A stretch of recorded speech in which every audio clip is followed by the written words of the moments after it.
Hey, welcome back here to the Central PA Pour. I am Brett. Mr. Dave is off to my right, your left as you're viewing us. Howdy. And Kevin is not with us today. He is traveling again. How's he doing? I don't know. Yeah. How do you know? No, I don't. Yeah. You didn't get the text? I didn't get the memo. You didn't get the memo? No. Yeah. I got a text from him this morning. He was welcome to breakfast. It was a beer. Jeez. There you go. So anyways, we're having fun. I mean, we're coming into spring and getting out of the cold winter that we've had this year. It's what do not you coming think? in here fast enough. Not coming in fast enough? No, it's still January. It's just as we're recording this. But yeah, you're right. Yeah. Yeah. But when this gets released, we'll be getting real close to spring. Yeah, you're right. Yeah. You have to edit that piece out. Do you want to start again? Sure. All right. Well, not with everything. Just right after we talked about Kevin. This is why we don't do live. We don't do too bad live, though. No, we did. We did pretty good live. No. We did. So yeah, with Kevin traveling, he sent me a text that he was drinking a beer for breakfast. Yeah, I can't do that. Just can't do it. Can't. You Yeah. never took a bite of the dog of the hair of the I wouldn't pitcher say or whatever, never. however that works. I mean, I was in a college fraternity. Okay. I mean, we used to have a beer and pizza and beer and potato salad for breakfast in the morning, but that was back whenever I can handle it. Today, if I have a beer and pizza today, then you won't see me tonight. You'll be in bed. Anyways, hey, don't forget to check us out wherever you get your podcast, social media. We're at Central PA Pour, but we have a guest sitting in studio again, and this isn't going to be an interesting conversation. It's going to be a little bit off of our normal shows that we're putting out there, but what he's going to talk to us about has to do with relation to the craft beer and the industry here in Pennsylvania. There's a handsome-looking face up there. The one down here in the corner. Hey, welcome to the Central PA Pour. Hey, thanks for having me. So, Justin. Justin Staub, yes. All right, so you're with Sofranko. Sofranko Advisory Group. Yep, you got it. All right, and you're not a brewer. Not a brewer, not professionally. I dabble a little bit. You dabble. Just kind of like we do. We dabble a A little little bit. bit, yeah, a little bit. But you do probably like to drink beer. Of course. So this is kind of right up your alley coming on our show like this. So Love it. Yeah, I love it. I've watched your show before and all kinds of interesting guests and great beer and good time. So, I'm happy to be here. That's good. So tell us a little bit about what Sofranko Advisory Group is, what they do, and what you're going to bring to this table as far as the brewers or anybody looking to get into a business. Sure. Well, Sofranko Advisory Group, we help people buy and sell businesses in the hospitality space. So we're PA's #1 broker for restaurants, beer distributors, breweries, bars, liquor licenses, anything that has to do with that kind of space, we can help you out for sure. You want to buy an auto repair shop. Yeah. Well, that's kind of cool. So if somebody wants to sell their business in the hospitality, Sure. do they contact somebody like you, or what's the channels? How does this proceed? Well, a lot of people don't even know that that there is such thing as a business broker out there that can specifically help them sell an active business. We're not real estate agents, so most people think when you go to sell a business, you call up your local realtor and they put it on the market and put it up for sale. Completely different process. So when you contact us, what we'll do is we'll have an interview with you. We'll talk to you about your business, kind of get a good idea of what it's all about. We'll help you come up with a value. Of course, we will list it for the price that you ask, but we'll give you the market value, the most probable selling price for the business. And then we have a huge network of buyers. We send out, thousands and thousands of emails a day with our listings. We have hundreds of buyers that are just waiting on, for the right opportunity to come up, So once you list it, we do a very good job at keeping everything confidential as well. So It's not like we pound a for sale sign on your front yard and scare away your customers and your employees. We have a way of attracting customers to an attractive business and keeping it confidential at the same time. So we require non-disclosure agreements for anybody that inquires for us to share the name of the business, and then we go from there. We help with the financing, and we help with the entire step of the process from start to finish. So basically, it's a one-stop shop. Yeah, exactly. That's Yeah, cool. yeah. We'll help you out. We have a lot of contacts in the industry that are outside of business brokerage, of course. Like I said, lenders. A lot of lenders we have good relationships with. We're able to help them secure a loan. If you're looking to get in as a first-time entrepreneur. We also partner with a lot of attorneys that can do the paperwork for you and get everything squared away. And yeah, we have a lot of contacts in the business, and we take it from start to finish. And as a business owner, what you're describing, even though it's not in my industry, it's kind of what a business owner that's either looking to retire and get out if they don't have an internal sale to do. You're sounding like you're making it the steps easy, because as a business owner, I'm thinking of the future. It's like, man, what am I going to have to do to go through all these steps? This is going to be a pain. But it sounds like you are relieving all that pain and stress, making it a one-stop shop. They contact you and start the process, and you take it from there. Yeah, exactly. If you see people that say, going out of business sale or for sale by owner out there, usually, that's not the best scenario to put yourself in, because all you're basically selling at that point is just your business assets, maybe the real estate if you own the real estate. A lot of people don't realize that, about 75% of all businesses that try to sell on their own, it doesn't go through. Because, one of their customers say, hey, if you ever want to sell this place, give me a call. The guy shows up and he doesn't have the financing and he doesn't have his act together to be able to get it done. And then it falls through and you waste 6 months on that whole ordeal, and then you lose a friend, and it's just not good. It's always better to have a professional intermediary like us that takes the deal, like I said, from start to finish. We negotiate on your behalf, and then we make sure that at the end of the day, everybody's happy with the deal. So, Or the business owner thinks it's worth way more than what it really is. I didn't want to say it, but that never happened, right? Sometimes people have an unrealistic value. Hey, I saw this on YouTube that my business should be worth $10 million. Well, good luck. So You're doing about $500,000 in revenue, and it's worth $10 million. Yeah, let me put those numbers together. Yeah, we've seen those doozies before, but we try to be accommodating to people. We try to find value. Not only in the assets, but if you look at the balance sheet, you look at the income statement, you can come up with what businesses are selling for. We have a database that'll tell us what local businesses have sold for, what multiple of their earnings and everything else. We do all that detail-oriented stuff to get you a really accurate number of what it's worth, and also what a bank is willing to lend up to, because banks tightened up. Banks have tightened up. And they don't want to give loans as easily as they once have. So yeah. Yeah. So I don't. Yeah. So I'm almost lost for words, but Yeah. which is highly. You want to talk after this, don't you? I'm unusual. It's unusual that I get lost for words or stumble. Amen. Yeah. And I've only had a sip of beer, so can't blame it on that. I put this as something like, you don't want to take your own appendix out. You want to find a professional to do it for you. That's a really good way to put it. Yeah, I'd say so. How did you get into this? Yeah, well, this is like, I've always been in the hospitality industry. So I started out, as a cook and then worked my way up to a chef. I got into the meat business. We're talking 25 years ago.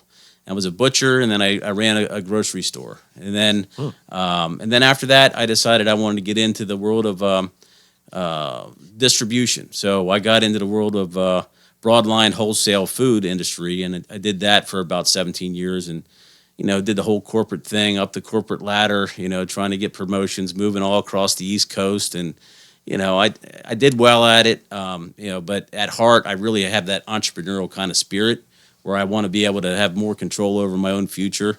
And after COVID, I kind of did a lot of self-reflection. It's like, this is something I know, but it's not really fitting my skill set or my personality type. So I did some searches online. I found Sofranko, great company. Started with them, and really I feel like my experience has led me to be able to speak intelligently about this business because I've been in it since I was 14. So I've been consulting with business owners in this space since 2005. And I've actually helped people buy and sell businesses, before even knowing what a broker was. But yeah, it really fits me well, and I just really enjoy it. It's a great company to work for. So That's awesome. Tell us a little bit about Sofranko. Are they local? How a little bit of the history of that, and what they're not just in PA, correct? Oh no, we are right now. Currently, we're just in PA. Okay. So we are local to Central Pennsylvania because I'm the local guy. So I handle the Central PA market. The main office is in Wexford, which is right outside of Pittsburgh. So it was founded well over 20 years ago by Ron Sofranko. And Ron Sofranko, he was a successful businessman that had a lot of restaurants, a lot of experience in the business, and did a lot of his own deals and really enjoyed that deal-making process and created a business out of it. And since then, he's grown it. He's hired a lot of really, really great talent, that's really taken it to the next level. And recently, Ron has retired, and we have new ownership, Benny and Troy, which are great, and they bring a new, fresh perspective to the whole business, and they're really making the right investments and really looking to expand and grow. So it's been really positive. I think it's a unique story, and this is what we're here for. We're here for all the stories, and everyone we've had on here, there's a unique story. And this is really unique in the fact that you're not just a business broker or realtor or whatever you want to call it. You were specializing in a certain area of businesses. Sure. And right now, I mean, the craft beer industry in PA has exploded. For sure. Over the last 10, 12 years. But recently, you're starting to see some of them closing shop. But then for everyone that's closing, we're seeing one or two or three pop-up or expansion opportunities. So are you seeing the same thing in that area, or have you ever brokered any of these craft beers places or wineries or whatever? Yeah, I mean, I can't disclose who they are because they're confidential. But yeah, I have several breweries for sale. I've sold breweries. But yeah, you're right. You hit it right on the head. There was a report. I can't remember where I read it, but they said, even though there are some breweries that are closing, there are more opening than closing. So in a way, it's almost like any other kind of new thing. A lot of people will get into it, and then there's a point of where there's enough breweries for everybody, and then the market will choose. Or sometimes it's outside circumstances that cause the breweries to go away. Some great breweries that did a really good job aren't with us anymore, unfortunately. But yeah, we're seeing like a consolidation. So people that got into the boom, that they made it through COVID, and then after COVID, people's habits kind of changed, and now we're seeing a few places that I've really like to go to that aren't around anymore, unfortunately. But like you said, there's plenty more opening up. There's a lot of opportunity out there. It's kind of like in my industry, the auto repair. Back in its heyday, you were a technician working on cars, and you didn't want to work for somebody else. You're like, I can do this on my own. But in my industry, even compared to my dad when he started this, if you don't pivot and change and look for new opportunities on how to run your business, you will go out of business. It isn't just to being a technician in my business working on a car anymore. You have to be business savvy to operate a business. Yeah. Just like the brewers. You can't just be, I make a home beer and my friends like it, I'm going to open a brewery. Yeah. There's a lot more to that platter than it is just sitting on the plate. Yeah, exactly. I couldn't agree with you more. So being in the restaurant side of things too, along with the breweries, there's a lot of similarities. And it's rare to find somebody, like a lot of people are really artistic and talented. So they can, create a great dish, or they can create a masterpiece of a beer and do it really well. Usually those people are more on the creative side. and not nearly as good at the back end. The balancing the checkbook and balancing their costs and really being a good business person. Sometimes they don't have that skill, and the smart ones, they outsource that to somebody that does. Or you get the rare person that has both skills, where they're a little creative and they're a little able to focus on the finer details of running a business. So yeah, we see a lot of that. We see a lot of people that have great stuff. They just are not as business savvy. And then we see some people that are real bean counters or pencil pushers, and they don't have a very good product, so it's kind of a give and take. Well, one of our most recent guests, Brad from Sign of the Horse. Yeah. And he wasn't a brewer or anything. And he wanted to get into this. I think he came from the hospitality side of it as well. Mm-hmm. And he met his current partners, and they formed a brewery. But he's not a brewer or anything. He had more of the skill set for the business side of it. Mm.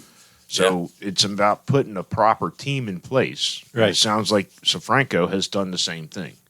Yeah, you definitely. Get the team around you that's going to excel, and then you work on managing the business side. Let the team run it. Yeah. Well, I don't want to get too deep into the whole business brokerage thing, but I can definitely give some pointers out there for people that have a business, and if they're thinking that they're going to sell in the next 6 months to 3 years. There's some key things that really increase the value of your business that most business owners don't even know about. One is dependence on the owner.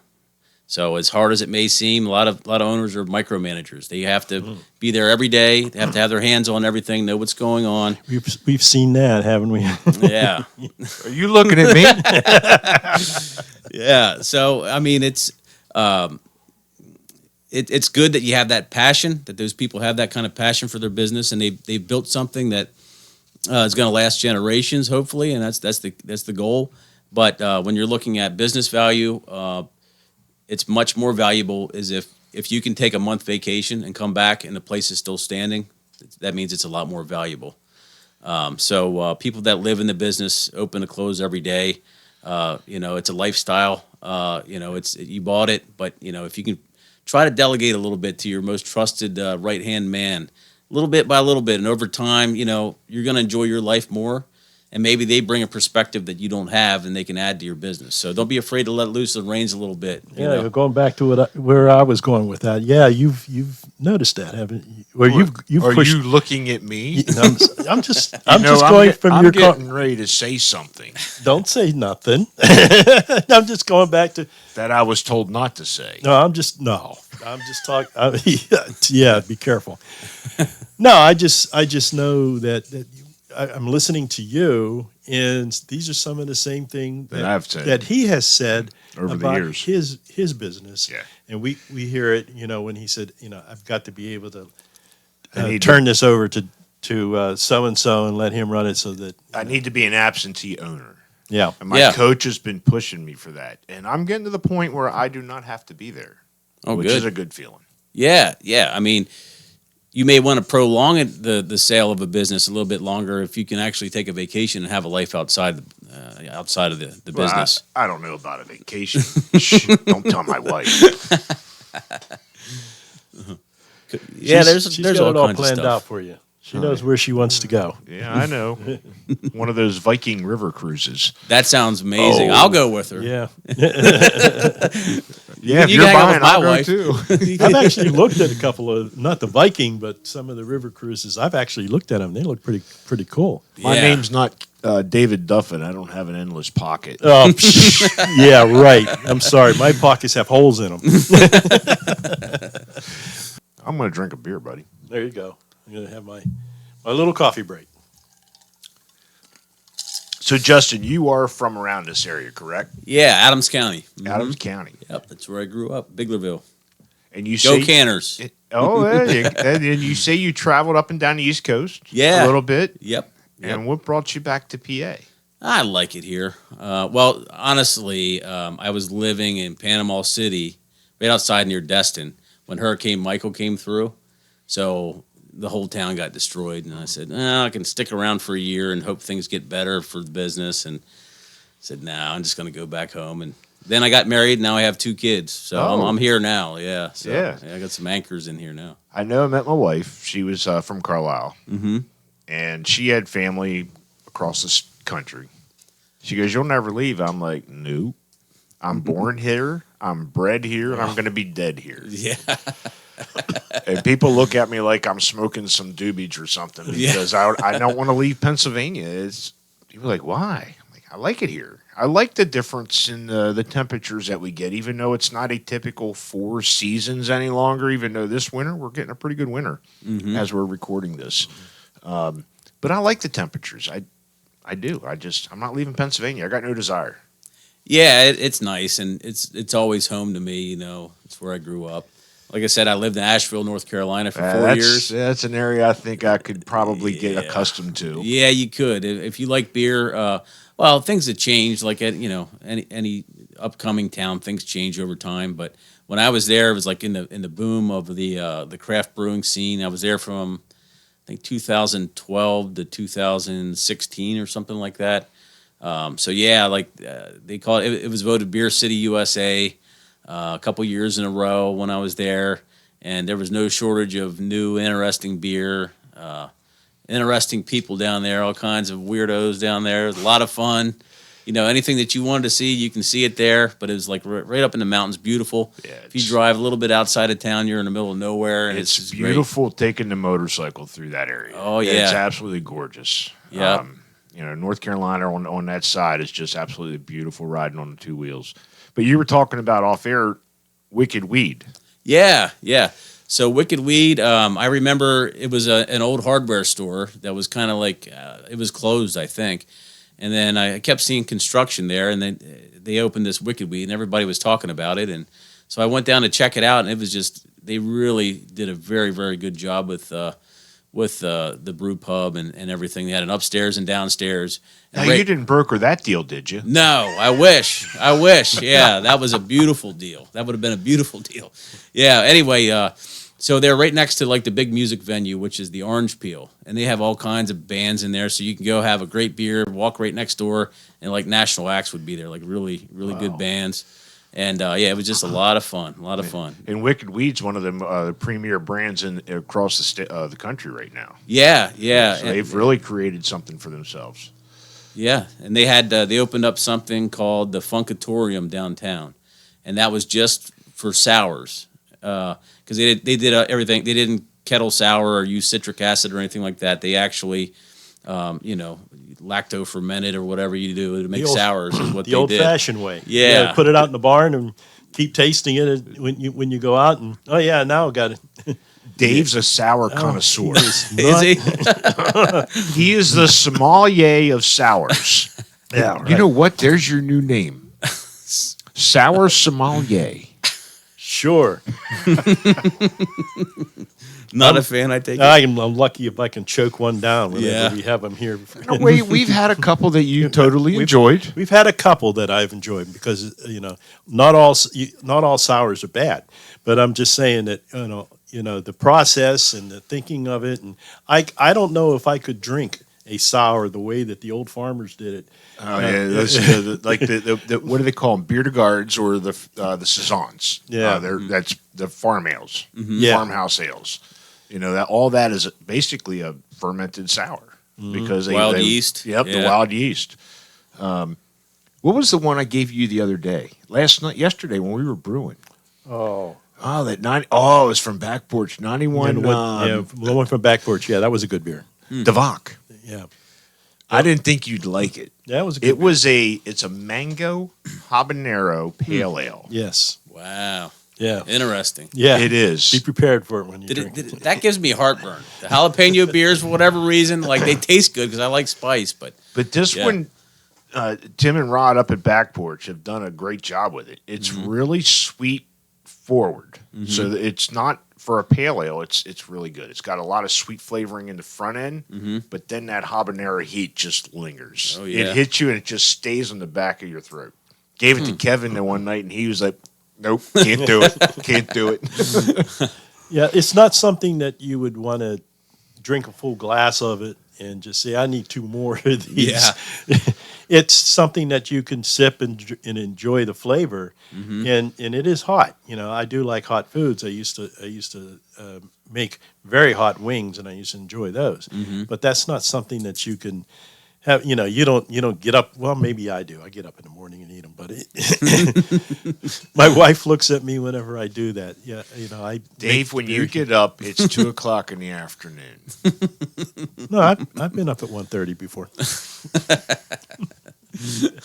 I don't. There's no need. Yeah, I guess if you're retired, who needs a clock at that point, right? But there'd be sometimes he's up till 3 or 4 in the morning too. So Well, night owl.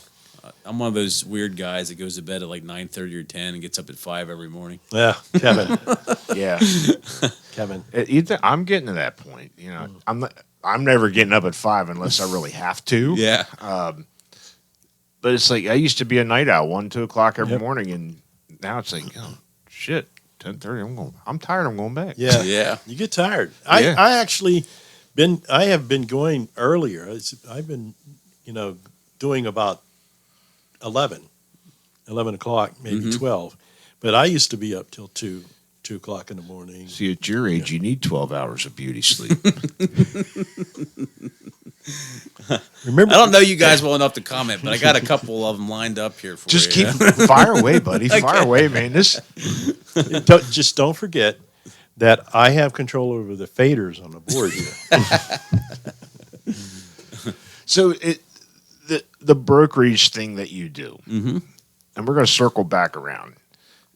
You were in the hospitality. It got you into and connected with Sofranko. Yes. And it's a specialty area for them. What is your future with this? What's your personal goals going forward with this? Oh, I want to just continue to spread the word. I want to get out in front of as many people as possible. Let them know that there's a solution for your next step in life. So you don't have to close the doors. There's an option. There's a chart I read recently that said 75% of people that try to sell their businesses on their own don't sell, and only about 5% of those people are happy with the actual results. And right next to that chart, there was another chart I read that said that it had a pie chart with how people have their life savings invested. One's an employee versus one is a business owner, and the employee has their house, their 401ks and all that, and then the business owner, most of their value is in their business, like 80% on average. So how are you going to tap into that value that you worked your whole life to build? And there's a whole bunch of people that are going to be retiring in the next 5 to 10 years. There's a baby boom. They call it the silver tsunami because there's so many people that are getting ready to retire, and either their kids are into something else or not interested in taking over the business. And what are you going to do? Well, that's where we come in. We help you, monetize the sale of your business, get you the most you can for the value, and at the same time, we work to help people that are aspiring entrepreneurs get into their dream business. We help people get in and get them set up. And, from a buyer's perspective, if you think about it this way, the most risk you have is having an empty building. You're going to put a business in. You're going to go up to, 2024 codes, which are really hard to get everything passed, very expensive. And then you're going to have all this debt before you even open the door, and you don't even know if your business is going to succeed or not. So a lot of people do it, and they do really well. There's a lot of risk involved. The advantage of buying an operating business is that you can see a history, a track record. You walk in, you're making money day one, and you can only build it from there. So there's a lot of value in buying an existing business versus starting from scratch. So we hope to reach a lot of buyers too. We have a lot of buyers that are on our website every day and checking us out and calling us and, hey, if something comes up, let us know. We're interested. We have, money ready to go to buy XYZ type of business in this area. So we have that, but there can always be more in the way of budding entrepreneurs that want to get out there and start something on their own. So is it still the case, back growing up, you always heard the thing, if you're going to start a business, you might as well figure 5 years before you show a profit. So you get that initial debt, like you said, it paid back and stuff like that. Your house mortgaged for the business startup capital. Yep. So is that still similar, or does it depend on the business and what they're getting into? Yeah, I mean, I've heard that same saying, and I don't really know what they mean by that. So if you have 5 years of working capital saved up that you're going to lose money for 5 years, you would have to have a ton of cash on the sidelines in order to do that.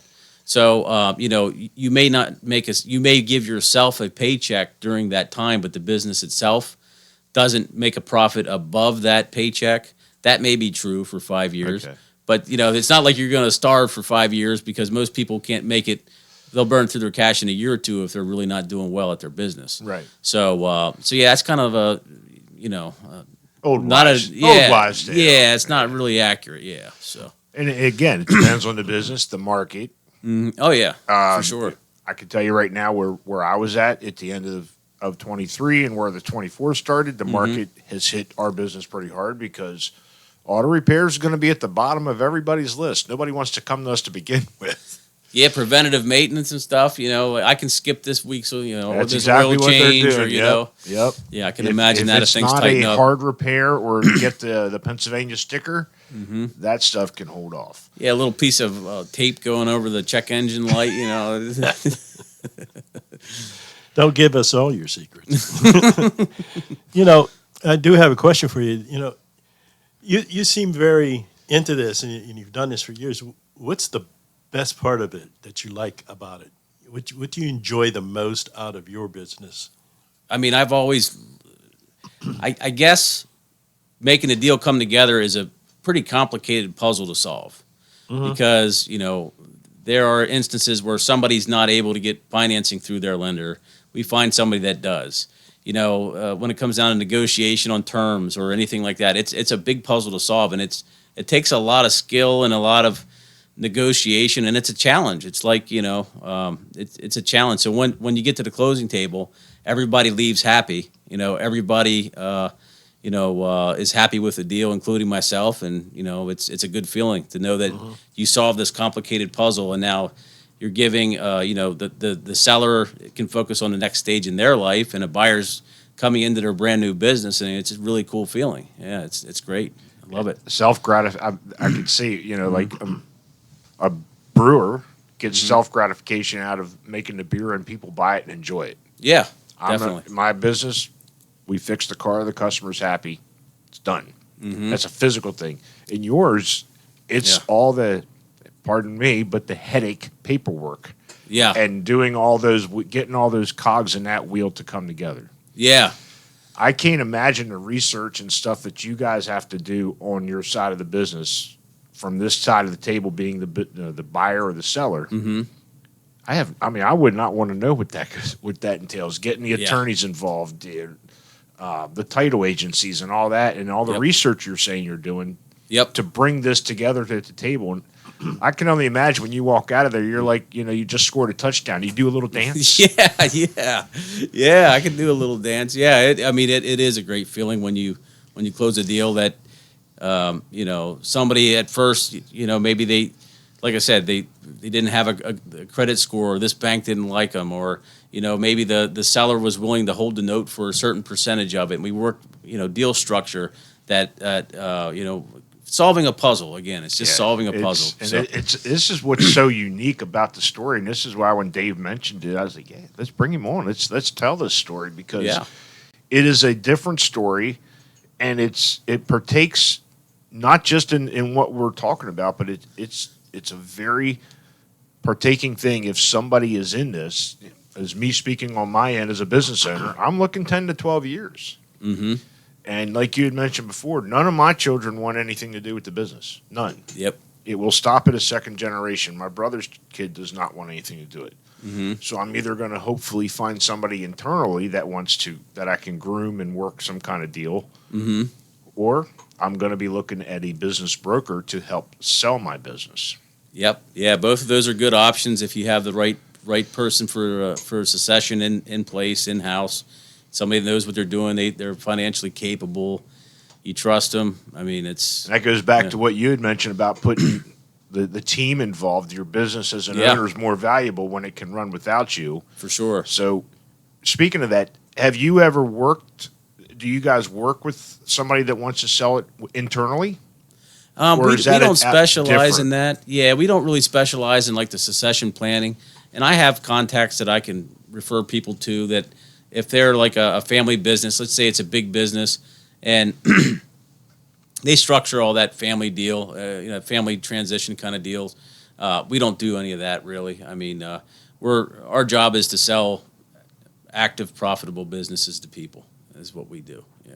And that's what I keep saying. I said, my job as a business owner right now is to make my business profitable and sustainable for the future. Yeah, Period. for sure. That's And there's a what lot I'm of here ways to you can do. do that. Yeah. One tip I said was, being able to walk away. Another one is if you can create any kind of a recurring revenue model for your business, subscription-based model, beer of the month club, mug club, anything that will have an automatic reoccurring membership with your business also increases the value to an investor or private party big time. In the auto repair, I have explored it. I have several models that I have put together. I've just never implemented them yet. But Yeah. in a subscription-based thing. Yeah. Like I had mentioned earlier, this isn't my dad's business anymore. The business has changed drastically on how you operate an auto repair shop, how you operate a brewery, how you operate a beer distributor or a restaurant. Things change. It ain't just coming in and making a plate of food and putting it out for somebody to buy and eat it. It's a whole different world of being on that backside. For sure, yeah. I mean, if you look in the 90s when I first got into the restaurant business, when I was a teenager, if you look at the ratio of restaurants to population, I mean, it was in a good spot. Are we talking good restaurants or are we talking like McDonald's? Well, let's just say independent restaurants, Okay. yeah. So at that point, it didn't matter what you opened up. If you opened up a restaurant, you were making money because people wanted to check it out. Even if you had mediocre food, I mean, you would do well. And then it came to a saturation point in the restaurant business. Now there's too many restaurants per capita in most places, and then the costs are really expensive. But that being said, it flushes out the market. Ends up flushing out some businesses that are not currently operating at their maximum capacity, and it leaves room for people that are. And that's where we come into play, where we have the space for somebody that has a really good idea and is able to run a good business to come in and do well. So I tell you what, the downtown, we've mentioned this a lot of times while we're recording. Downtown New York has become more of a destination area. There are some neat little restaurants that are popping up. Not just on Restaurant Row. I mean, we got, I think it's Hamir's Indian Fusion. There's a new, I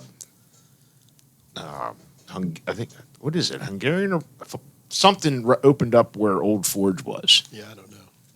But those areas, Adams County, I think, is growing with some nice new independent restaurants. Carlisle's loaded with them. yeah, But those areas are growing, and you get them come in there with the idea.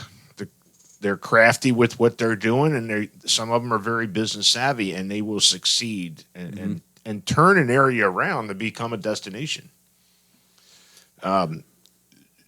You came from this industry, the hospitality industry. Oh, yeah. Are you going to broker yourself back into the hospitality? It's not my thing. No. I've not, as much as I love it. It's not the lifestyle for me. Having I have a 10-month-old and a 2-year-old at home. Oh yeah, you got it. Yeah. I'll be 60 by the time she graduates high school. So I got a long ways to go. I can't live that lifestyle anymore. It was fun when I was in it, but right now I get just as much pleasure out of watching somebody else have a successful business than me running it on my own. It's the old Put it that way. It's the old been there, done that, got the T-shirt. Yeah, exactly. Dave, yeah. when did I'm you done. turn 60?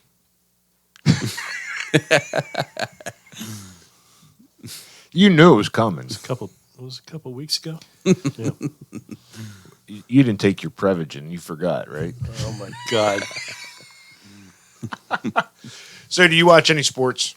Yeah, Niners guy, and I'm not jumping on the bandwagon. Ever since 1984, man, back when Joe Montana was the king. That's when I started watching when I was a little kid. So, as we're recording this, the Niners are in the championship game. against Detroit Lions. Yep. What a surprise that is. A pleasant surprise. I'm not a big football guy. I actually watched more football this year than I have in the last decade. Yeah. Don't ask me why. I haven't watched a whole lot of it. I've watched enough of it to know where everybody's at and what's going on. It's not like it used to be. I used to really watch a lot of it. I'm used to be both games on Sunday and the one on Sunday night and the one on Monday. Yeah. I'm in front of my TV. Now it's just, if I can catch it, I will. Yeah. I'm similar there. Yeah. This year, I have to say I've watched more than I have in a while, just because San Francisco was doing pretty well. Yeah. So is Brock Purdy the next Joe Montana? No. I don't know. He's good. He's really good, impressive for as young as he is. But I don't think he's gonna be the next Joe Montana. Steve Young was close. Yeah, baseball or anything you watch, or Nah, not college really. football or anything? Penn State. Yeah, Okay, my wife's a big Penn State fan. We watch Penn State. Yeah, we watch the games. He's Pitt. Oh, really? Yeah, out west. Yeah. Well, Pittsburgh. Well, Yeah. see, I can't bash them because Sofranko's. You say they're from the Pittsburgh area. yeah. I better just keep my mouth shut. Just for fun's sake, I looked up when I went to school at Pitt, and It was just a one-room school, right? Pitt's been around longer than Penn State. Is it? Yes, it's Okay. it's an older school. I did not know that. And Learned something new. back when I went to school there, Pitt won the national championship. They were 11-0. Penn State was 7-5. Okay. So you can't judge anything. I usually by do the it just to era. rile you, buddy. I know you do, but I mean, it's just. I hear this a lot. Oh, you're in Penn State territory. You're in Penn State area, and I'm. I don't know. Rooting for Penn State can be. It's a heartbreaking situation, and next year with USC and Washington and Oregon coming to the Big Ten, so now I can put up 4 losses on the calendar rather than just 2. Might be 5 because they might not even be able to beat UCLA. Who knows? Yeah, we'll see. I like going to a game every year, at least once. Yeah, it's fun up there. Yeah. Good time. I enjoy that, but I don't remember the last time. Literally, I don't remember the last time. It was a pretty exciting ride home for the people I was with in the Jeep. We'll leave it at that. So, going forward with what you're doing, how many people are in the state that are doing what you do? We don't care. I mean, no. No, I'm talking like for your agency. Oh, how many okay. regions are there? How many people like you are there? Since you said Central PA is yours area, Yeah. Mm-hmm. So you have other areas with other advisors just like you. Yeah, we're a growing team. So we have a presence in the Philly market, up northeast in Wilkes-Barre area, and then most of we have 4 agents out in the Pittsburgh area. So pretty strong presence out there. So yeah, we're spread all over the state. Okay. Yeah, I thought you were talking about the competition. I ain't worried about competition. Who cares? That's true. If you worry about competition, you got a problem. Yeah. You're not running a proper business if Yeah. you worry about your competition. Yep. You do what you can to improve you. Don't worry about your other people. Don't worry That's about good your philosophy. Yeah, I have to agree. other people. Back in the day, like I said, I'm going to keep coming back to my business because the way people would set their shop rate, they'd start calling other shops and go right in the middle. That's not how you do that. You got to figure out what it's costing you to stay open, and that's how you set your rate. Yeah. You can't discount your way into prosperity. Isn't that what they say? Yeah, that's a good one. I like that. Yeah, this has been an interesting story, like I mentioned, finding out more about this. I mean, when we joked about because we were brewing and there was a place down the street that I was like, oh, shit, we could buy that and open up our own brewery and all that. You know what? I don't want any part of that industry. I really don't. I enjoy just doing it 5 gallons at a time for us to enjoy, friends to enjoy, and doing this, recording. Oh, yeah. I don't want to be any part of the hospitality. That's a weekend gig. It's long hours. You got to go through all the hoops, like for the liquor control, if you're going to do a kitchen, you got to have all that. No, thank you. Yeah, there's a lot that goes into it, but then again, you're kind of living the lifestyle of to some people it may not seem like work. It's like this is what I love doing. Right. I'm hanging out at the bar on Saturday night. Am I working or am I having fun or is it a little bit of both? So I'm kind of getting at what you're doing. You love what you're doing. I could tell it just by sitting here talking to you tonight. Oh yeah, I really do. It's fun. It's a lot of ups and downs. And it's a solid business and. Yeah, people need. There's going to be a continuing need for people like us to help navigate a business owner's journey to the next steps in their Especially life. if this boom keeps going. I know. Yeah. You're going to have plenty of work to do here, especially in South Central. Yeah, for sure. Dave, anything you got to bring up? Got anything else to talk about? No, I'm good. I mean, I enjoyed the time we spent here, and it's an education. That's what I like about it. The fact that we're talking about something other than how a beer tastes. And that's what we've been doing mostly. Mm-hmm. And how's that beer? Tastes like an IPA. It's from Collusion. There's that plug. Anyway, the good thing about it is like I said, it gives us a chance to look at the other side of it. Most of the time we go into a bar, we don't see what goes on behind the scenes. All we know is they had, that's their tap room, that's their brew house. Food's good or mediocre. Good. Yep. Right, and those are the pieces that we do. This is nice because it gives me a little bit of an insight on how the business, it comes together. As far as the selling and the buying of it. But it was enjoyable, It was great. Yeah. So, Justin, tell us a little bit again who you are, how they can get a hold of you if they are looking to take that next step, either to buy or sell. Sure. And just tell us once again where they can get a hold of you. Yeah, sure. Our website is sofrankoadvisors.com. My cell phone number is 717-609-2062. Look up on here. the screen. Okay, I'm getting over there. Yeah, so you can give me a call anytime. You can look at our listings on our website. We also do a ton of liquor licenses. So if you're looking to buy or sell a liquor license, we're number one in the state for that. So that's another portion, and we didn't even touch on that. Oh, You yeah. just do liquor license. Yeah, just R licenses, Okay. D licenses, all different types of licenses. If you just wanted to buy one or I want to buy 3. Can I Okay. buy 3? Well, that's a long story. I have $3 in my pocket. A buck a piece, right? Yeah. Yeah, there's such a crazy range of prices for liquor license. It's nuts. Like you go up to Erie, they're really cheap. Cumberland County, they're $600,000. So it's crazy. Who are we talking about their liquor license? And they said it was just a fiasco that they had to try and even get one. I forget who it was. I It was one remember of the our guests. conversation, but I don't remember who. And it was just a lot of hoops they had to go through just to get. And there are so many of those licenses out there that this. If you're going to do this, then you can only do this, this, and this. Yeah. I'm glad I'm just doing what I'm doing. I got enough headaches in this business. I don't need to be into the craft beer or restaurant business to worry about all that yet. Yeah, I guess the liquor license is they're nailed down to the spot where they were issued. Yeah, the county. Mhm. Yeah, the county. Yeah. Okay. Yeah, it's there's a long story behind that about how liquor licenses were originally how they got distributed originally. So it was after Prohibition, and everybody that had a little bar, they gave them a permit, a number, and this is your license number. Then everybody was opening up bars everywhere. Just so they can have a license in their basement. Like this could be a bar, you can charge, and then they put a stop to it. And they really didn't, in any kind of measurable way, add a whole bunch more licenses, in compared to the population.